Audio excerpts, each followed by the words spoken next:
Welcome to the CIA. As acting deputy director of intelligence. I've been put in charge and made personally responsible for any lack of order or for any mistakes. But you can take it from me that I shall pass on any blame and with interest to any one of you who fails in his duty. God, duty, honor, country. Remember?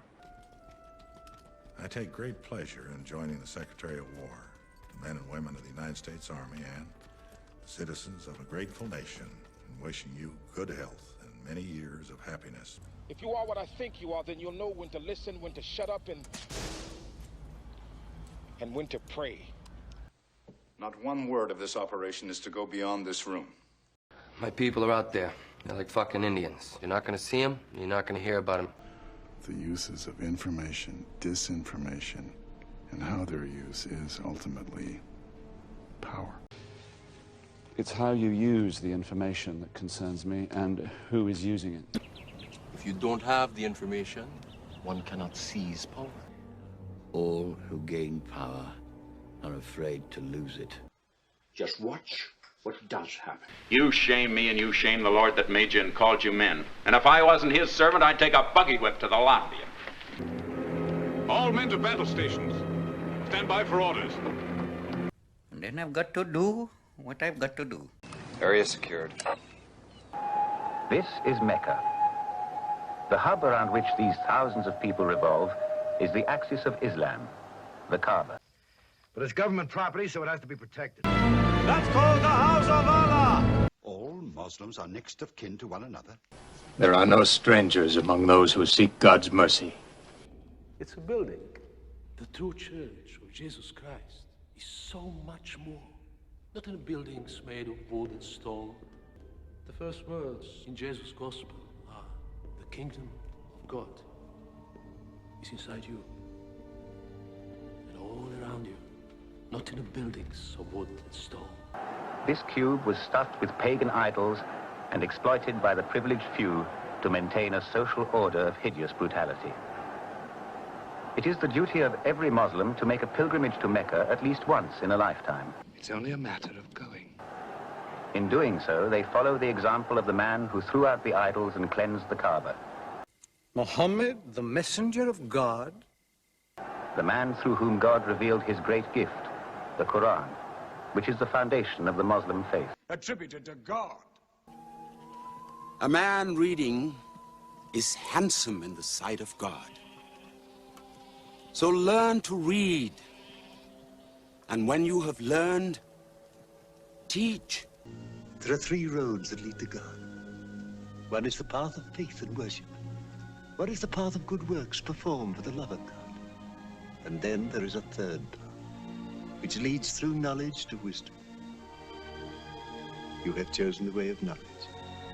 But you'll find in the end, my son, that the three paths are but one path. Just look at the many that have come to Islam. Perhaps they read a book, or they had some experience in their life.